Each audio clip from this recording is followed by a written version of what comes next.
네, 이번 시간에는 교재 21쪽에 있는 반지 만들기를 해보도록 하겠습니다. 먼저 팅커캐드로 접속을 하겠습니다.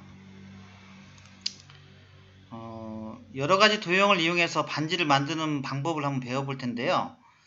먼저 도형을 연결하고 그룹을 설정하는 법까지 배워보도록 하겠습니다.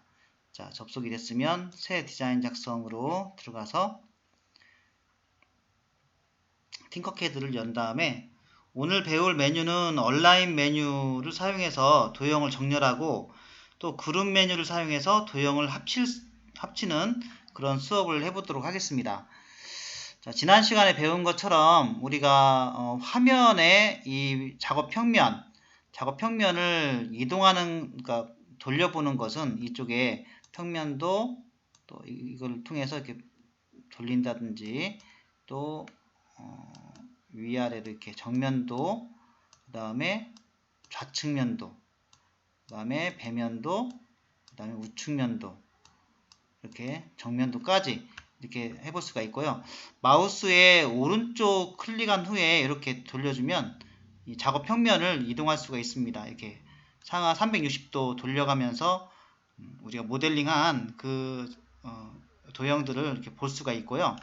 그 다음에 마우스 휠을 이용해서 이렇게 굴려주면, 밀듯이 굴려주면 화면이 줌인이 되고, 그리고 이렇게 마우스를 이렇게 당기듯이 당겨주면 줌아웃이 될 수 있습니다. 그 다음에 이 휠을 클릭한 채로 이렇게 위로 올려주거나 내려주면 전체적인 작업 평면을 이렇게 이동시킬 수가 있습니다. 자, 교재 22쪽처럼 이제 링의 모양을 좀 가져올 건데요. 이쪽 기본 쉐이프에서 가져오도록 하겠습니다. 기본 쉐이프에서 링이라고 되어 있는 부분이 이렇게 있어요. 자, 링을 가져다 놓고 그 다음에 상단에 사용될 다이아몬드를 가지고 오겠습니다. 이렇게 갖다 놓으면 이게 이제 앞뒤가 어떻게 어느 정도까지 이게 튀어나와 있는지를 볼 수가 없어요. 그래서 정면도로 한번 보고 이렇게 돼 있죠. 그 다음에 돌려보면 좌측면도, 그 다음에 배면도, 그 다음에 우측면도, 그리고 위로 올리면 평면도가 이렇게 돼 있는 거죠. 일단 이렇게 평면도로 해놓은 다음에 얘네들을 이 두 개의 도형을 한번 정렬을 시켜 보도록 하겠습니다. 자, 이렇게 블럭 영역을 잡은 다음에 상단에 보시면 이쪽에 정렬이라고 되어 있는 부분이 있어요. 클릭을 해서 가운데 정렬 한번 해볼게요. 이거 가운데 이거겠죠? 눌러주면 가운데 정렬이 이렇게 됩니다.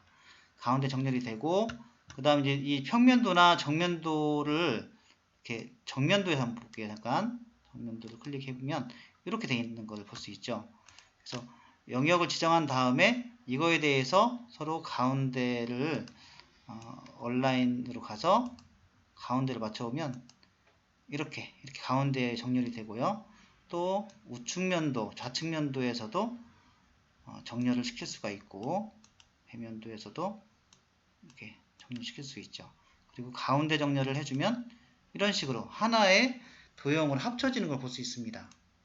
그러니까 우리가 이걸 두 개의 도형을 정렬할 때 이런 방법이 아니면 상당히 이게 정렬시키기가 어려워요. 자, 이렇게 한 다음에 일단 여기 링은 세워야 되니까 일단 클릭하고 다시 링을 한번 세워보도록 하겠습니다. 세워보는 건 여기 각도 조절하는 이런 부분 있죠? 얘를 이렇게 해서 세울 수가 있어요. 몇 도까지 세우는 거죠? 이게 90도. 그렇죠? 90도 세운 다음에 이렇게 되면 지금 우측면도에서는 이렇게 되는데 정면도를 한번 볼게요. 이렇게 되는 걸 볼 수 있습니다. 자, 이 링과 이 다이아몬드는 위로 좀 올라가야 되겠죠? 그래서 링을 클릭해주고, 잠깐만요. 네, 평면도에서, 정면도에서, 정면도 어딨죠? 네, 정면도에서,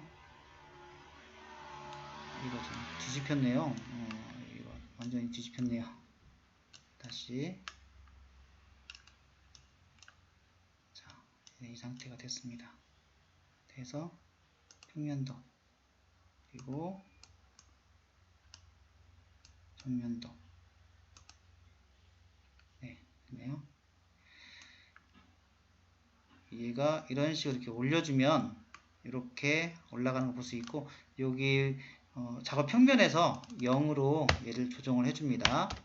조정해주고, 여기 다이아몬드도 클릭한 다음에 얘도 이 상태를 올려주면 이런 식으로 이동을 할 수 있고요.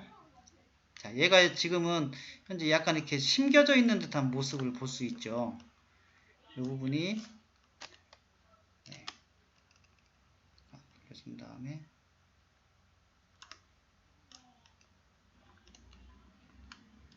이렇게 볼게요. 지금 이쪽 끝, 이 다이아몬드의 상단과 하단과 이 링의 상단이 이렇게 붙어 있는 걸 볼 수 있어요. 이렇게 해서 얘가 안쪽으로 좀 들어가 있는 듯한 느낌이 좀 드는데, 이렇게 해야 나중에 3D 프린팅을 했을 때 얘가 제대로 여기가 떨어지지 않고 이 3D 프린터가 프린팅이 되는 것을 볼 수가 있습니다. 여러분 이쪽에 오른쪽에 보면 이 링에 대해서 이렇게 이런 어떤 앵커 포인트들이 이렇게 쭉 나와 있는데, 이런 조절점들을 이용해서 얘를 한번 이동을 한번 해보면 이 각도를, 이 곡면들을 좀 우리가 조정할 수가 있어요. 이런 식으로 이렇게 약간 좀 불룩하게 나오게도 할 수 있고, 이런 식으로 여기 보시면 이 링의 이 바깥쪽을 곡면들 우리가 좀 조정을 이렇게 해줄 수가 있습니다. 여러분 이걸 이용해서 한번 이렇게 안쪽으로 쏙 들어가기도 할 수 있고, 이렇게 좀 튀어나오기도 할 수 있고, 보이시죠?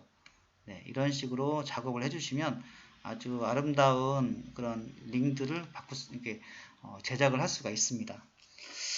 자, 어느 정도 이렇게 좀 됐다 싶으면, 이제 저는 이렇게 좀 됐죠? 링의 형태를 갖추었고, 이 링 위에 이 다이아몬드가 이렇게 완성되는 걸 볼 수 있습니다. 영역을 지정해서 이쪽에 그룹화 시키는 부분이 있죠. 이 그룹화를 시키게 되면 얘가 서로 이렇게 그룹이 되는 걸 볼 수 있어요. 그리고 색상도 한 가지 색상으로, 원래 있던 색상으로 얘가 변경되는 걸 볼 수 있습니다. 이렇게 한 다음에 그 다음에 3D 프린팅을 하는 거예요. 자, 지금은 이렇게 그룹이 안 돼 있는 상태로 우리가 작업을 했습니다. 네, 수고하셨습니다.